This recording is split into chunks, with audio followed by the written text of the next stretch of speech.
Hi, this is Billie Jean King. I'm Mats Wilander. This is Mary Carrillo. This is Pam Shriver. This is Yannick Noah, and you're listening to the Tennis Podcast.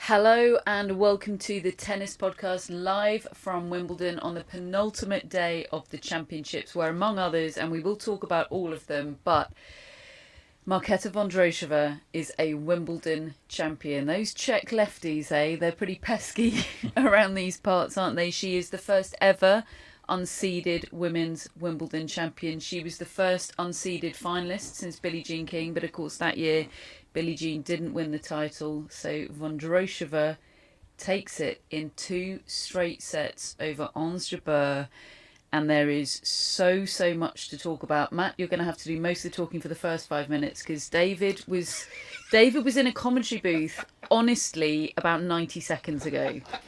Yeah, it's some effort, David. Well, I feel like fitness is a question of recovery speed.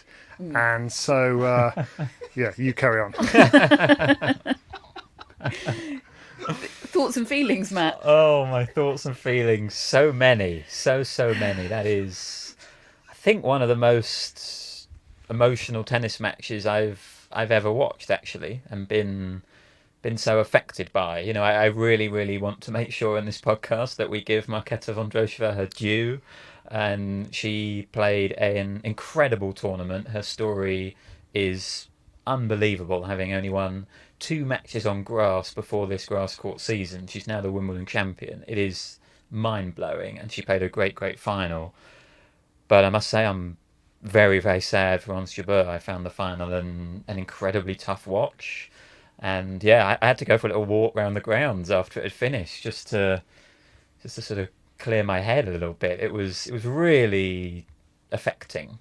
Yeah, we've been a bit anxious about this one, actually. I mean, not actually anxious, but just how to express the things we want and need to say about Ons Jabeur without taking anything away from Marketa Vondrousova, who played a fantastic match today. And I honestly think against a lot of other opponents, Ons Jabeur would have found a way to do what she did against Sabalenka and Rybakina in the previous 2 rounds, but she didn't today, quite frankly, and there are a lot of reasons why she didn't and how she didn't. But let's talk about Marketa Vondrousova first, she didn't blink.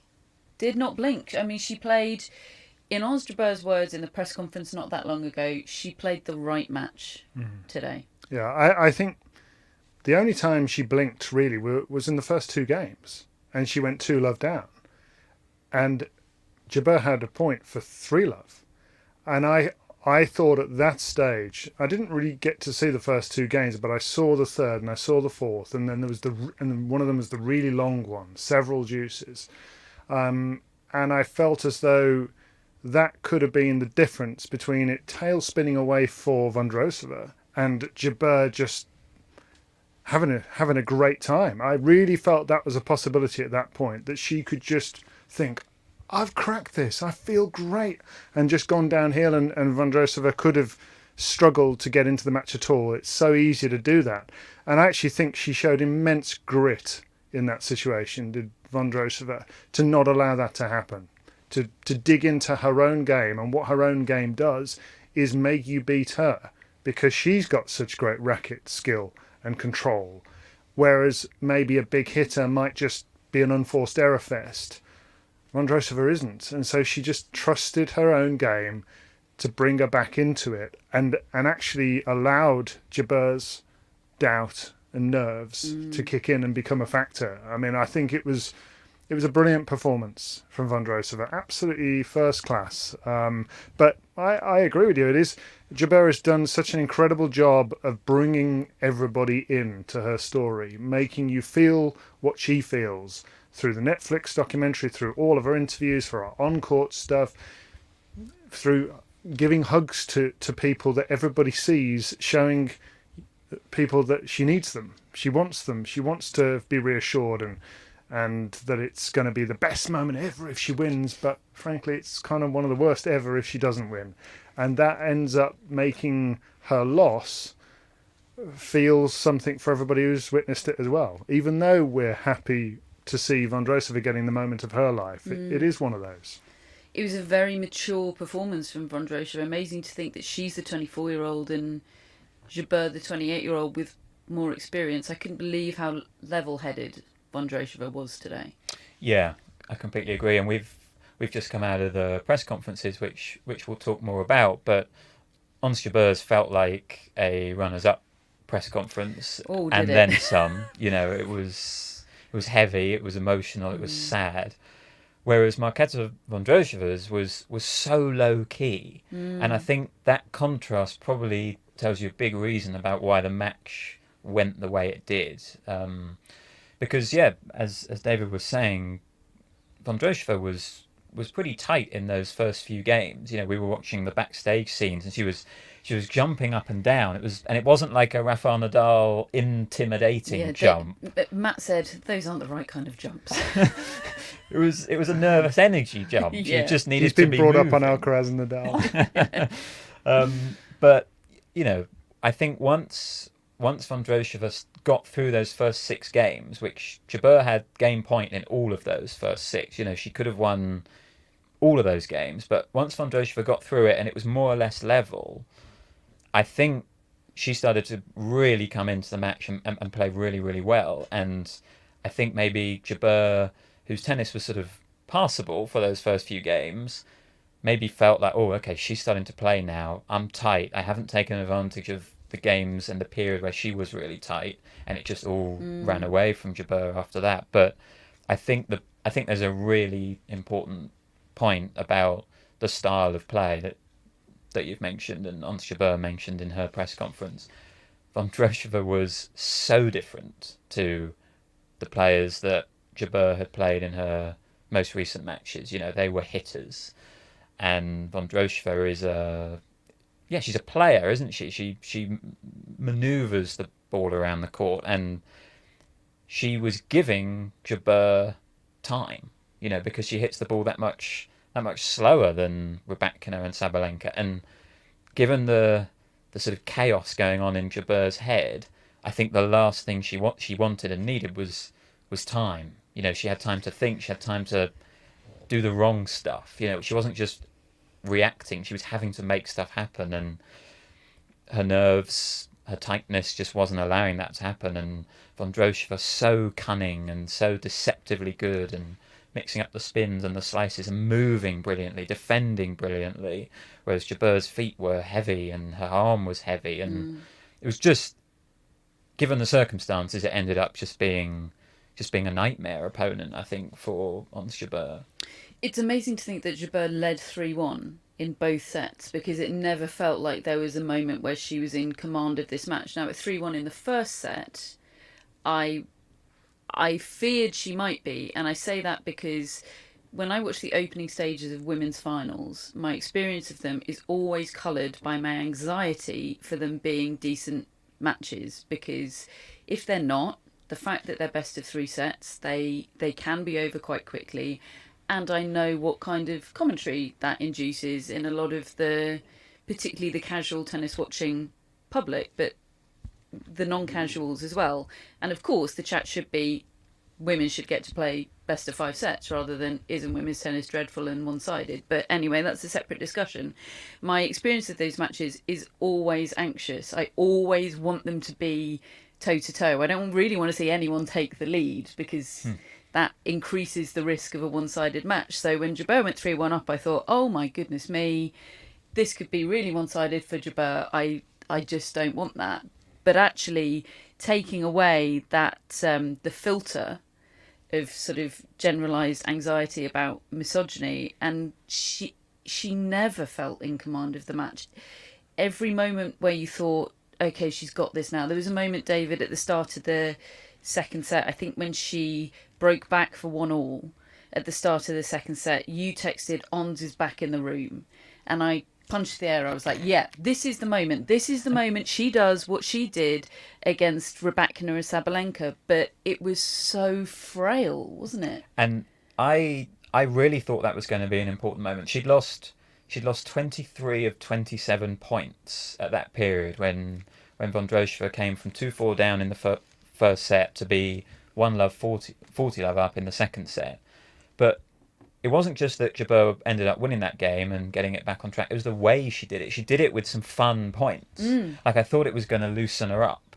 She hit this lovely backhand pass. I think there was a lob in there as well. And I thought, oh, okay, just as David expressed, that's the Ons Jabeur that she needs to be. That she needs to be that relaxed, I think, to get back into the match. But it was fleeting. She did end up capitalising on that a little bit and building a small lead in that set, but it never felt like the real Ons Jabeur was there, other than just for a couple of moments when she did get that initial break back.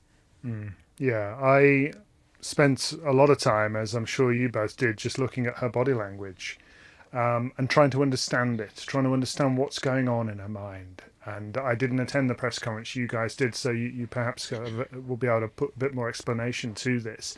But I was watching her at the end of the first set, and she left the court, which is sensible, but she left the court looking lost. And I'm thinking, okay, you need to reboot and come again. And she came back on, and she did have that period of getting back into it, and there were a couple of fist pumps, but they were hopeful. And she looked ashen-faced to me. She looked like, I've frozen. I can't do it. I don't know what to do. This is all going wrong. I can't play. She's going to win.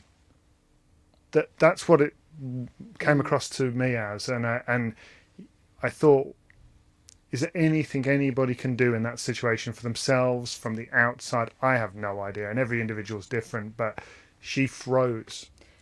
The problem was what was happening in her mind, I think, right? Rather than the way she was expressing it. What she was expressing was a physical manifestation of what was happening in her mind, which was utter panic. What we love about Ons Jabeur is how expressive she is, how she lets us in and takes us on an emotional journey with her. Of course, it was not a good thing for her in that match that her shoulders were so deeply slumped and she looked ashen-faced, as you said. I mean, quite often from the press seats, while it's a really good spot to watch the match from, it's not a great spot for reading body language and seeing expressions. Yet I felt I knew exactly what was going on with Ons Jabeur, or I could read her like a book from there without seeing any close-ups. Of course, that's not a good thing, but it was what was going on in her head, which is exactly what you described, that was the not good thing. I know there was some debate on the BBC's coverage, David, which featured Kim Clijsters, about whether she should have been faking that body language, fake positivity, do a Tiger Tim fist pump, even if you're not feeling it. Do a Kevin Anderson. He's the one I always think of. Why does he keep coming up? But who am I to disagree with Kim Clijsters? Personally, I don't think that's the answer. I think perhaps she could have had a bit more of a poker face, been a bit less expressive, but I don't think proactively faking how you're feeling is the answer for a player like Jabeur, who is all about expression and feeling. But who knows? Can you train yourself to fake it? In the moment, I don't see how you can. Like, on the spot, if you're feeling like that, if you panic, I've had panic attacks, you don't suddenly start, oh, I feel great, everybody. You often say to me, you're not feeling good, are you? I can see on your face. I can tell. Don't care, you haven't got a poker face, all the rest of it. And I think that's probably the same with her. But what Kim was saying, and here's a player who has reached 4 Grand Slam finals and had all the same dreams and been just as popular as Ons Jabeur, and everybody willing her to win, and she freely admits she kind of froze on all of those 4 occasions, and she said, the hardest thing for me was to have got to those positions and not played the tennis I need to play for them to beat me. They didn't even need to, and that really was hard for me to take. I just couldn't do it. And she said, I do feel like, looking from the outside in, and I mean, I think she's pretty close to Ons Jabeur. After the last 2 matches, she's told how Ons Jabeur would call her to the locker room just before she went out for a hug. It happened today. Yeah. After the match, she went to the locker room to find Ons Jabeur. Yeah, and she's obviously a great support for her. But Kim was saying, look, I think it's not just about making yourself feel better, which maybe you can't do with that, but tell the other player that you're not done, because she's just gaining confidence right now. And there was a period when Jabeur's brief resurgence came in the second set when she did start to play better. I thought that was the most impressive Vondrousova, because she didn't allow it. She stood with her, toe to toe. And the better it came at her, she just stood up to it. And she snuffed out that comeback. And it was blooming impressive from her. I don't know whether you can learn it, Catherine. I don't know whether you can teach yourself to act if you're not that person. But I think that may be at least something to look into post this for Jabeur. In terms of Jabeur's conversation with Kim Clijsters after the match, I got the sense that it was, on the one hand, a great comfort. You know, she said, you know, they hugged it out, and, you know, being in the company of Kim Clijsters, who's been through the same experience, must be helpful. But I think she was also keen to point out that Clijsters had lost 4, and it was almost like, oh, am I going to have to do this again, like, before I get another one? I think there was a sense that it could get worse. She didn't look ready to do it again. No, she had a face of, how can this get worse? And the other thing that we should mention, which for anyone who watched our preview show to this final, which if you didn't watch it at the time, definitely don't watch it. Don't watch it now. No, we don't come out of it great. No. There are some takes that haven't aged brilliantly. Yeah. You can delete YouTube content. It turns out Martina Navratilova knew more than us about tennis. Who would have thought that? it? Yeah, but something that broke during that show, which we talked about, was the fact that Ons Jabeur had to change her outfit and stop her practice this morning because she was warming up on centre court in all black. And of course, if you're playing on one of the match courts here, you have to be in all white. And we sort of reacted to that live on that show, and we felt a little bit, oh my goodness, who knows? It could be nothing, but it felt like something. And the more I thought about that, the more I felt like it was the kind of thing that, if we were looking back on this final in 10 years on an episode of Tennis Relived, we would talk about. It would be like the signs were there before the match. It felt like a plot twist in a Netflix episode. Yeah. And like she said, she woke up extremely stressed this morning and just forgot about the all-white rule. And the fact that she forgot, the fact that she wasn't clear in her thinking, the fact that no one in her team was clear in their thinking to tell her either, that just suggests to me that there was an awful lot of stress in that camp today, and not conducive to playing your best tennis in the biggest match of your life, for one of them.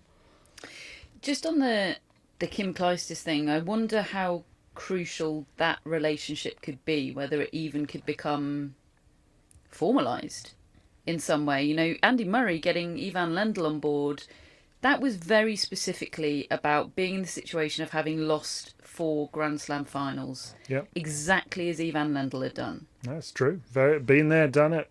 Get some help from somebody who knows what it's like. I mean, it almost feels a little bit like she's doing that job, or she's doing it informally. Yeah, I mean, I could definitely imagine something like that. I think Kim genuinely cares for her and wants what's best for her, and I think she really does empathise. And we've been in commentary, Kim and I, a few times, and I've had occasion to say, be honest, Kim, when you were in a semi-final or a final, does it feel different? And she said, absolutely. You go out with so many doubts that you don't have in the other rounds. And you are trying to find a way to feel like yourself. And that's what I got from Ons Jabeur today. She just didn't feel like herself. Mm-hmm. She didn't feel like the player who at the start of the tournament was talking about just enjoying herself. The irony is that it was Vondrousova today who was talking about how much she enjoyed the match. She said her first Grand Slam final in 2019, she said, I was crushed by Ash Barty and Rabbit in her headlights. She said she came off court that day and thought to herself, if she ever got back in that situation, she would just enjoy herself. And I'm so pleased for her that she was able to do. She was like, even if I'd lost today, I would be able to say that I'd enjoyed myself. And it just felt so ironic because, of course, it's easier to say than to do, but that was Ons Jabeur's plan for this fortnight, and it's what got her in this position. And it just felt like in all respects she lost sight of that plan today and panicked and rushed. I know she quite plays quickly through between points, and I love that about her. I'm so here for players that play quickly. It's one of my bugbears. I don't know if you know, but I don't like faff. Have I mentioned that? Has suggested itself. Yeah. But it was startling how quickly she was playing today. At 4-all in the first set, she lost serve.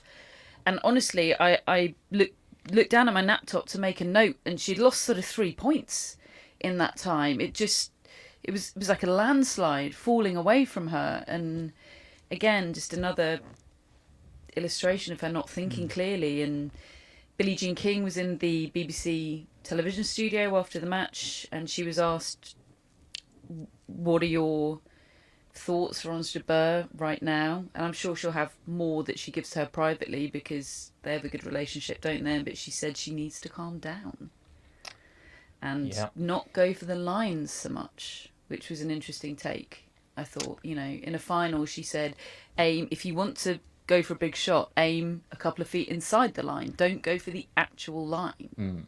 Yeah, a Taylor Swift song and piercing tennis analysis is what we aspire to be from Billie Jean King there. Perfection. But I think that's I hadn't thought about that actually in terms of Vondrousova sort of doing on the court what Ons Jabeur's thing should be, And honestly, I'm sort of starting to wonder now, like, what is a grass court player anymore? Because Marketa Vondrousova could not be more different to Elena Rybakina, last year's Wimbledon champion. I just had that thought today that, a lefty, righty, a big serve, not a big serve, topspin forehand, flat forehand, slice, backhand, heavy, it's complete opposites. And Vondrousova had managed to make that game of hers really work on this surface and make it make sense. Now it feels like, of course she can play on grass.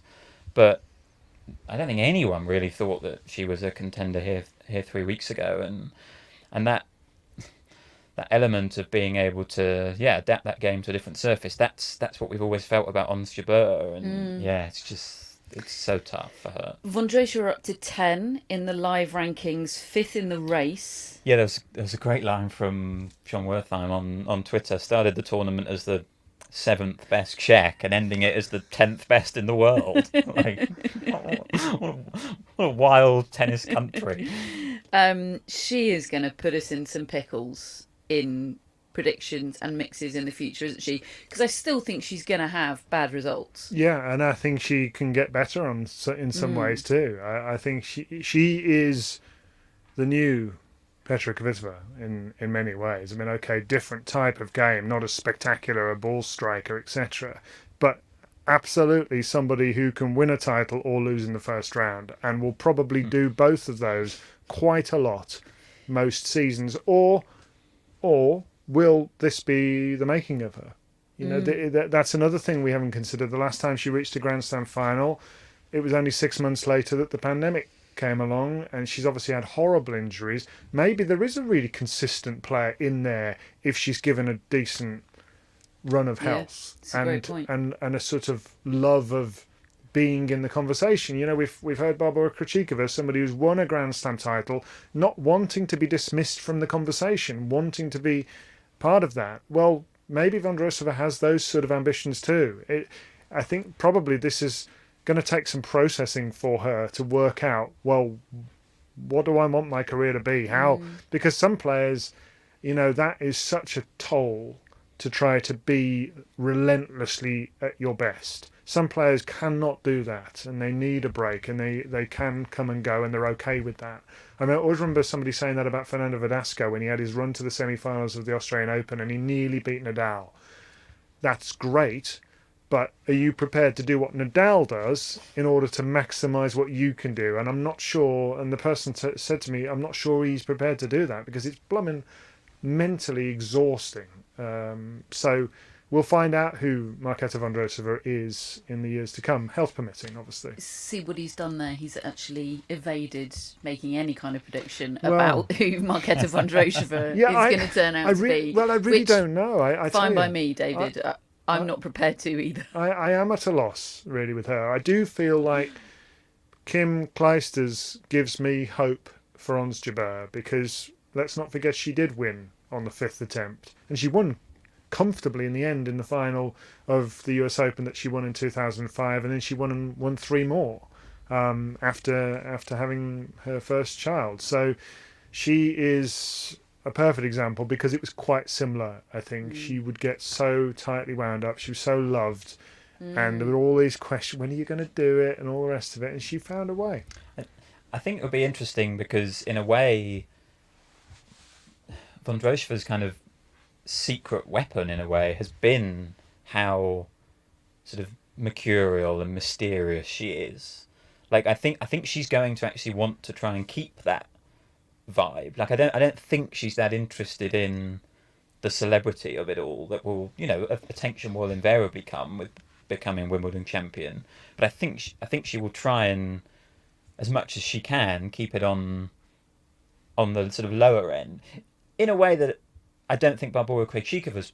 Okay, her profile has raised quite a lot in the sport, but I don't think it's sort of really dramatically changed her life, becoming Roland Garros champion. I think Vondrousova is going to try and do that and remain slippery and remain sort of tricky. I think she thrives in that environment. I don't think she wants necessarily huge show courts right from the start of every tournament. She'll get higher billing, but I think it plays to her advantage to be underrated and be almost a bit not forgotten about, but just I don't know. But whether she can maintain that after this will be a question, I suppose.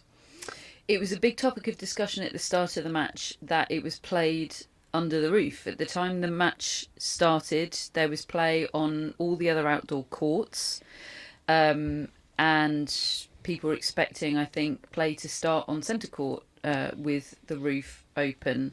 A statement from the club on this.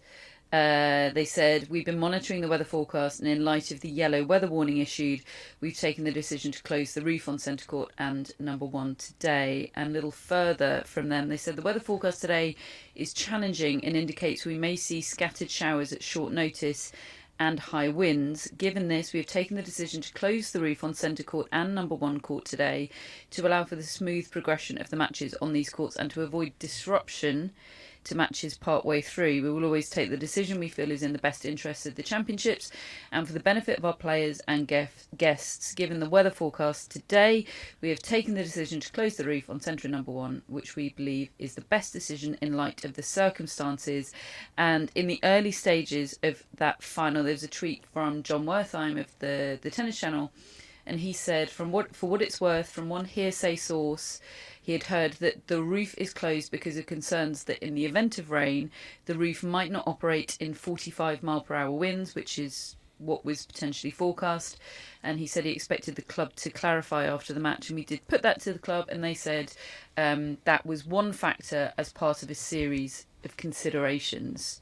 When the match started under the roof, I was really doing that emoji. I was like, this seems really bizarre to me, but I'm glad we know that about the potential for issues with the roof in the winds that were forecast. I think actually the winds weren't quite as bad as some of the apocalyptic weather warnings were suggesting, but we were told that it was going to be bad today. So I'm glad we know about that. Was it a factor in how the match played out? Could be. I would be surprised, probably, the way the two players were out there. I just think one was playing well and one wasn't, and one was handling it and one wasn't. But absolutely, conditions like that can become a factor in any match, can't they? They could have really discomforted Vondrousova. Maybe she's not a wind player, for instance. Some players like it, others don't. It is an interesting one, though, isn't it? Because as an occasion, it meant the guarantee of perfect conditions.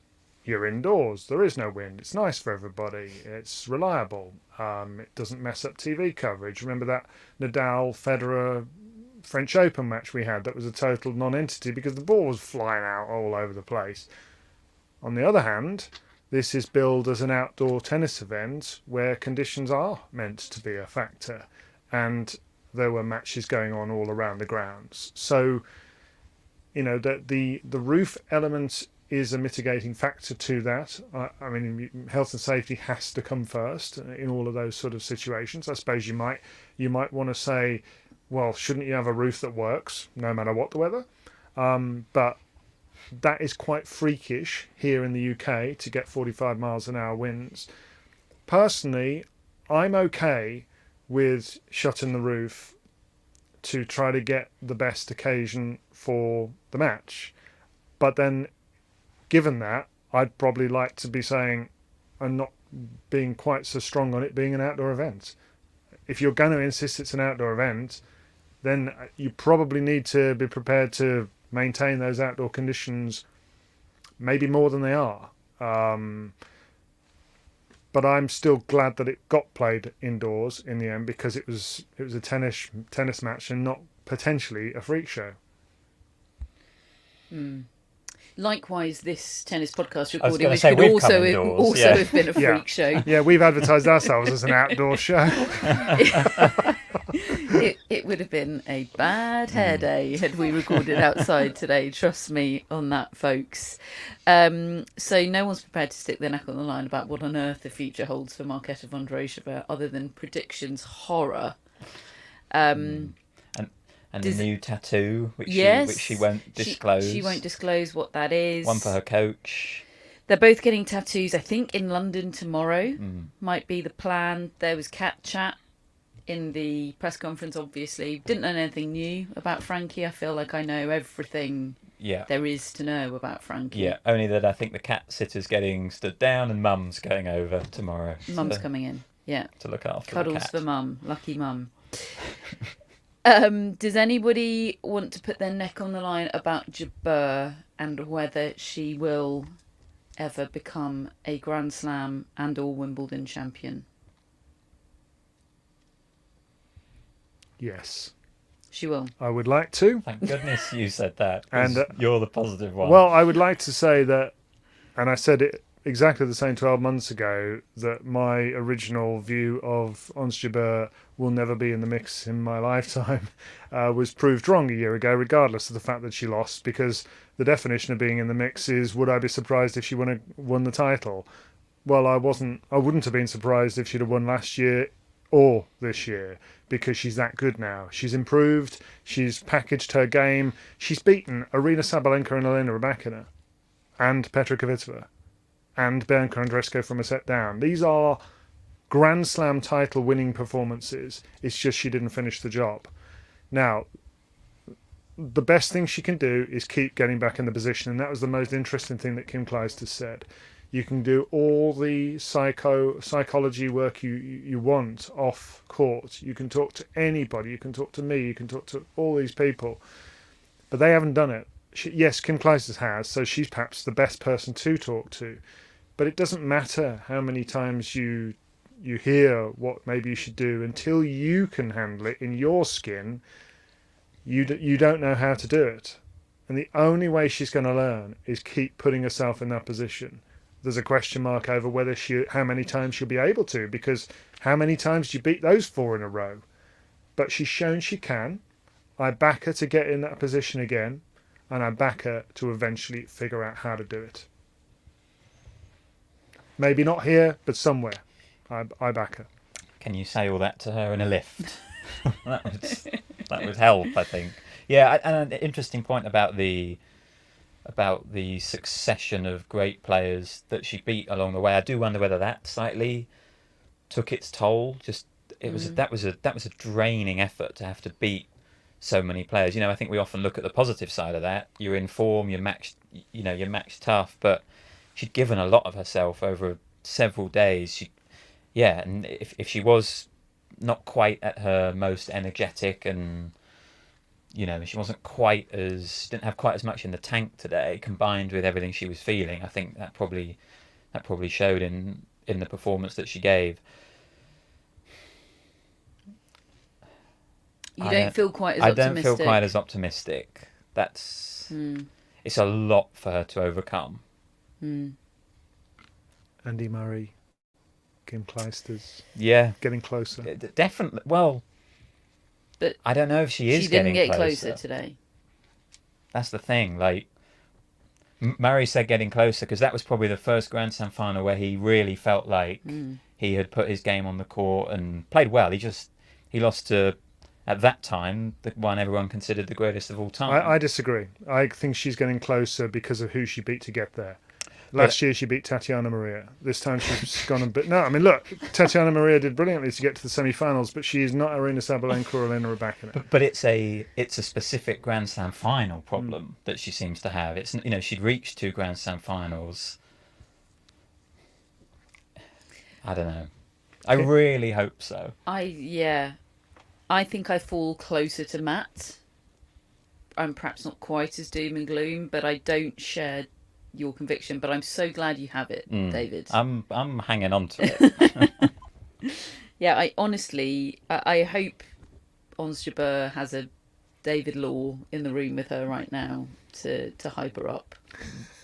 Maybe give it a few days.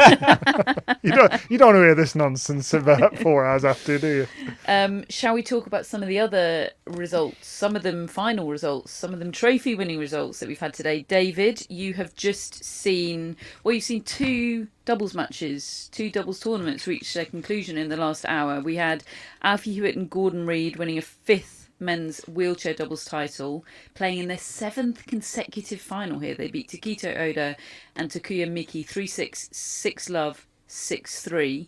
And you also watched Neil Skupski and Wesley Koolhof finally break their Grand Slam duck and beat Marcel Granollers, Horacio Zeballos 6-4, 6-4 on centre. Yeah, I was supposed to be commentating on that one in the second set, but the way the 2 matches fell, I ended up doing the whole of the wheelchair doubles final, which had 10,000 people watching, and it was an incredibly good, tense match. The Japanese pair won the first set 6-3, and then Takito Oda, who's only 17 years of age, he only turned 17 in May, I think he ran out of gas. Like, he had a real sort of energy drop, and he'd won the singles semi-final earlier today against Gordon Reid, so now faces Alfie Hewitt tomorrow, and he just sort of went to pieces, really. And it was 6-love second set. They were broken for 1-love in the third, and then he got a second wind. And the third set was breaks of serve galore, and Reid and Hewitt just trying to haul themselves over the line, and the crowd really trying to haul them over themselves. And the match point was just incredibly tense. Long, extended rally, moon balls going back and forth, the movement of the players to circle and get back in position for the next shot. And then the left-handed Reid throws in a drop shot, Alcaraz or Jabeur style, on match point. And I'm describing this, is it going to be the one that wins them the title? And then the crowd just go up as one when it bounces 3 times. And because in the wheelchair singles and doubles, you get 2 bounces. And you had this moment of me going, will they get there? Yes! And them throwing their rackets into the air at the same time, both players, and the crowd going up as one. And it was just amazing. It was amazing. And Alfie Hewitt might need to keep riding that wave. Yeah. Mightn't he? Because he's got another chance at the Wimbledon singles title tomorrow. He'll take on Takito Oda, the French Open champion, 17 years old, the player to beat at the moment. It's the only Grand Slam, the only singles Grand Slam missing from Alfie Hewitt's trophy cabinet, and he served for it 4 times last year. I was covering that as well last year, and it was so heart-wrenching. So, look, I mean, I kind of feel like Takito Oda, you're going to win about 10 of these and more. You're only 17. Mate, let him have this one. I mean, he won't, obviously, but it would mean the world to Hewitt. I spoke to him in Australia when he'd won the singles title there, and his whole year is about this match tomorrow. I mean, he did the most extraordinary off-season of training, and he said he had this in mind the whole time. So that was amazing. And then 5 minutes later, you had the end of the doubles final, and very similar scenes, and I guess maybe even more emotional because Neil Skupski and Wesley Kuldoff had never won one before. And I mean, Neil Skupski was just lost for words. His brother was in the box. His brother Ken, who he was doubles partner with, his elder brother, and who now helps to coach him. And he'd taken his family off to Ibiza on a holiday yesterday, and they wasn't supposed to be here. And he just sort of settled them in on holiday, and then comes straight back to watch this final. And there he was in the box to watch it, and just seeing Neil unable to talk when they came to him in the interview just told you how he was feeling. And yeah, great scenes. So tough for them. That could change Neil Skupski's life, becoming a Wimbledon champion, being from the UK. Massive, massive deal for him. Yeah. I mean, they've already had a fantastic career on tour together for the past couple of years, but this is next level in terms of life-changing achievements.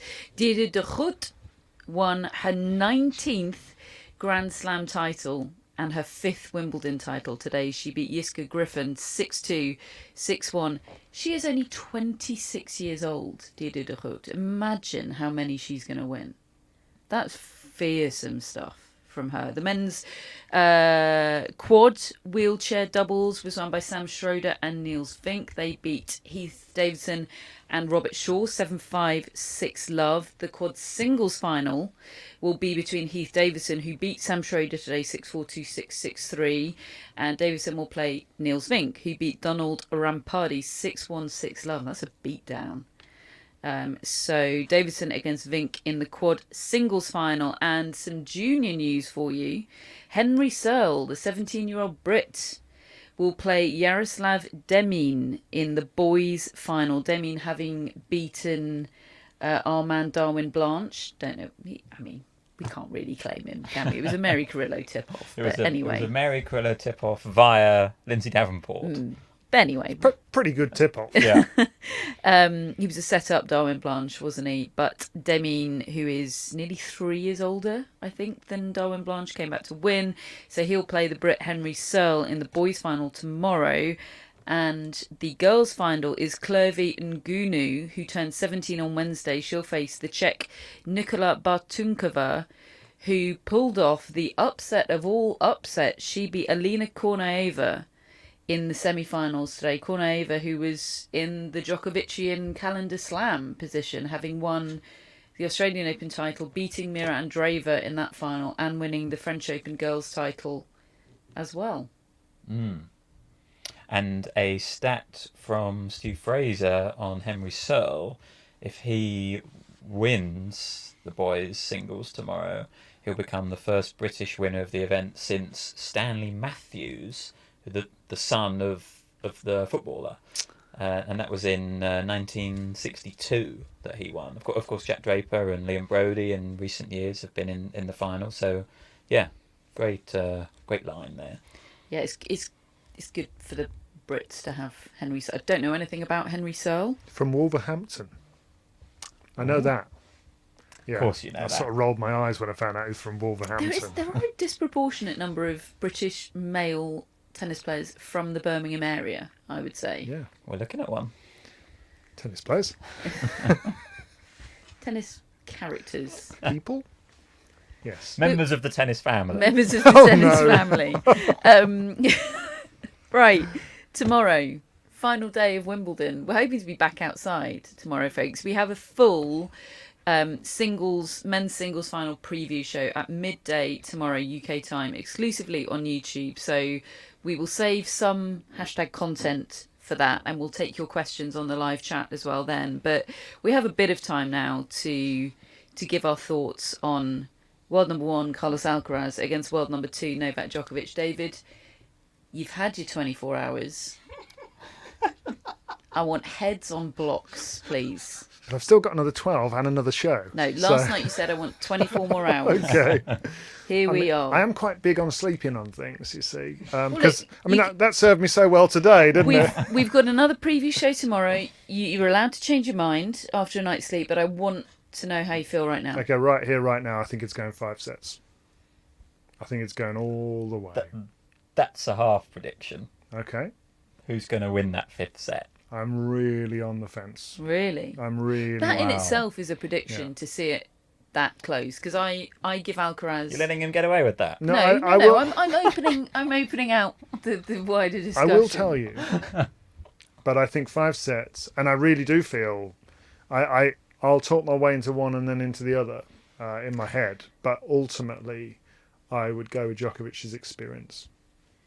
Yeah, I give Alcaraz a decent chance, but I do see Djokovic as a firm-ish favourite.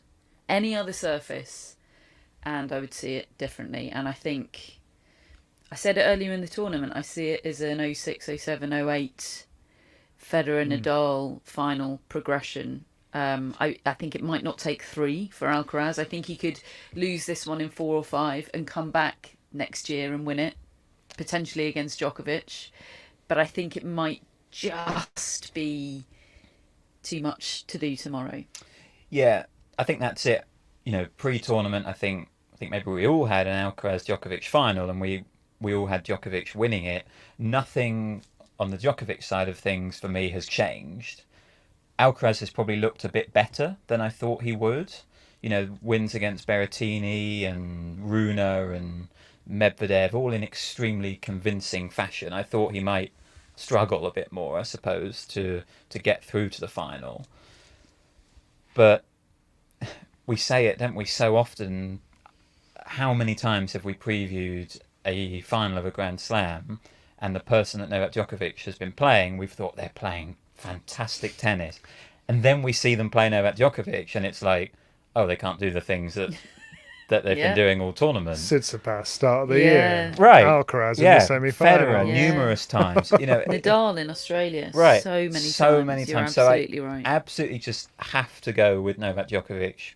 David said it. His experience. He hasn't lost on centre court for 10 years. Maybe another player who needs Andy Murray in their ear. If Ons Jabeur does, maybe Carlos Alcaraz does. How do you beat Novak Djokovic on centre court? With each of them, you don't know how well they're playing until they play one another, because they have so separated from the rest of the field. And it may be that we find out tomorrow that Djokovic has separated, that there's Djokovic, Alcaraz, the rest. But until we see that, it's them completely separated from the rest. I see there being, well, on yesterday's evidence on grass, a huge gap to the rest, and maybe on other surfaces as well, although Casper Ruud says hi. I keep bringing up Casper Ruud, I can't help myself. But until we see it, we don't know how they're playing, because that's the test. I agree. Yeah. And just in terms of what they ask of one another, Alcaraz, I think, is the only man who can really discomfort Djokovic with his speed, his ferocity of ground stroke, and his general talent.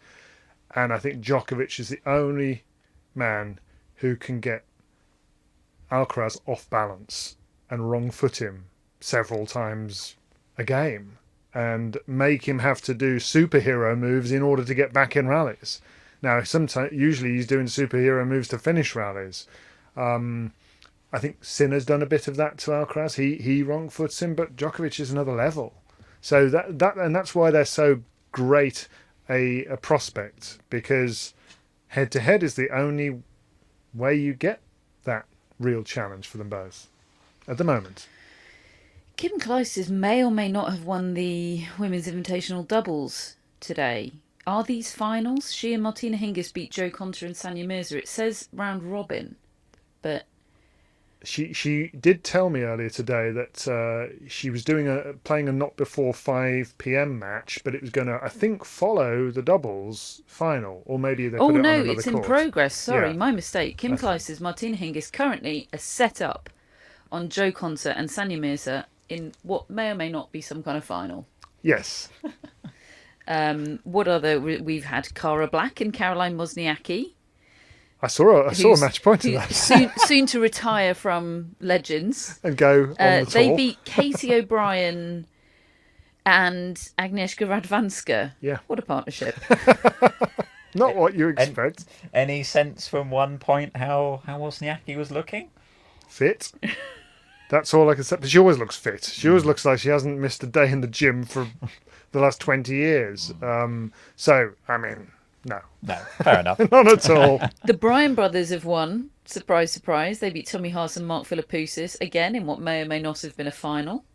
Francesca Schiavone and Roberta Vinci. Jürgen Meltzer and Gilles Muller are playing here in the Legends.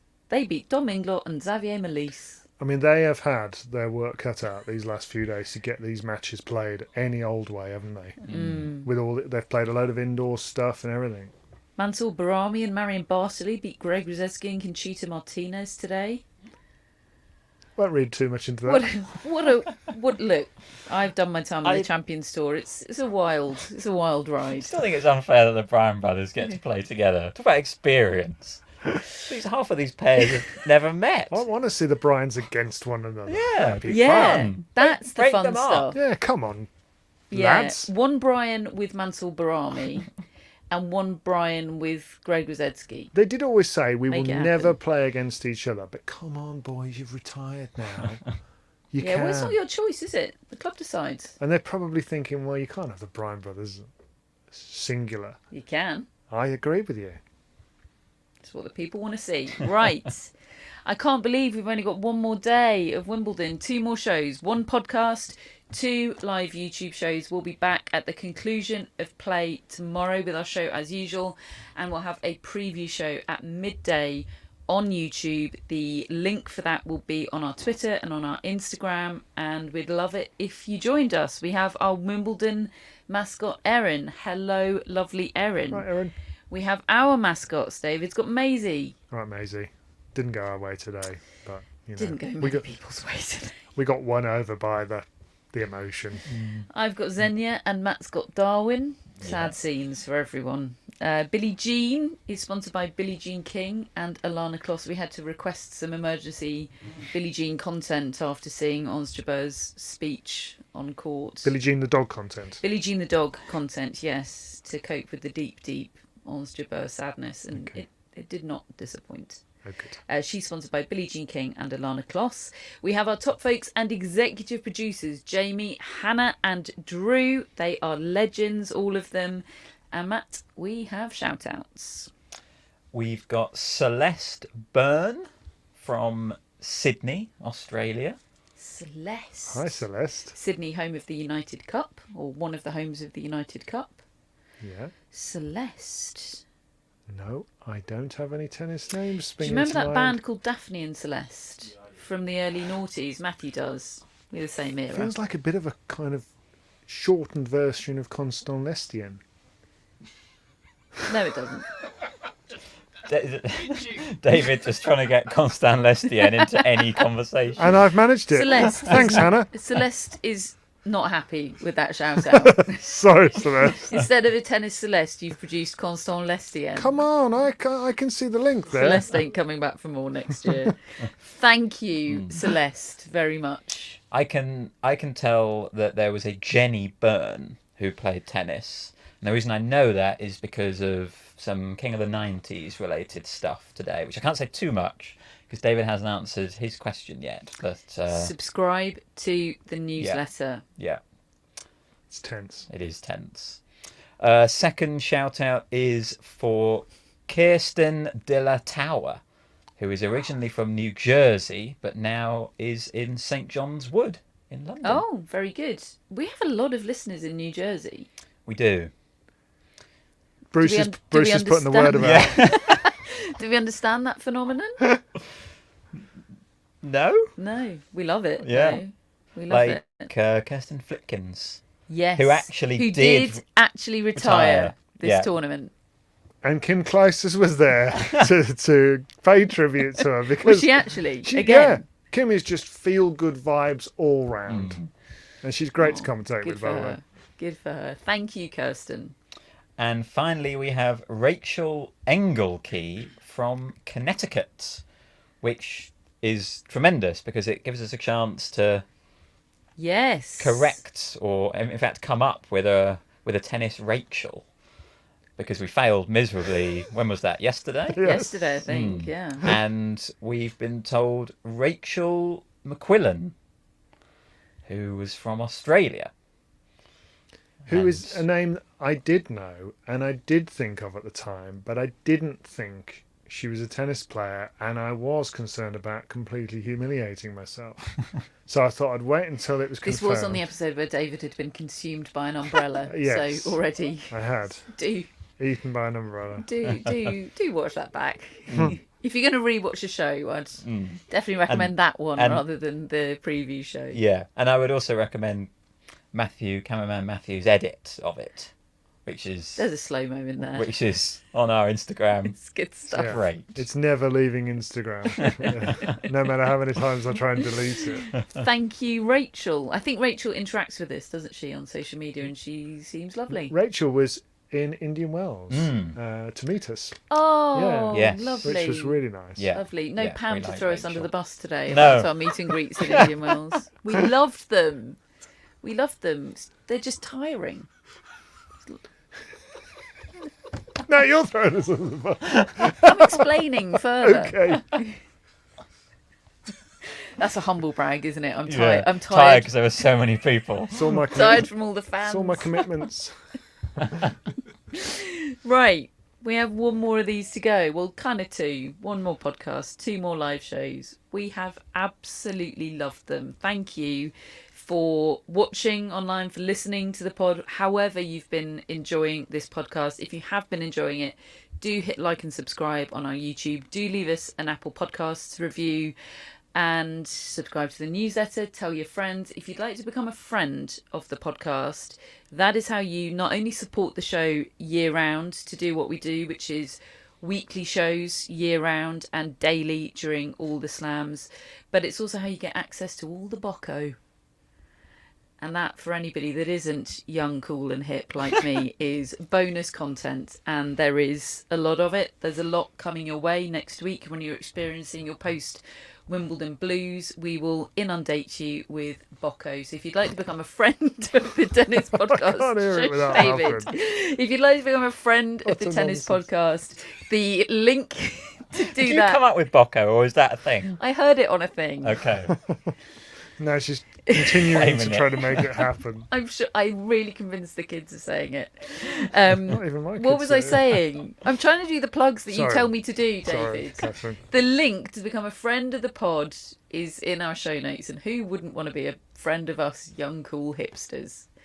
Most importantly, thank you so much for listening, and we'll see you tomorrow at midday and at the end of play.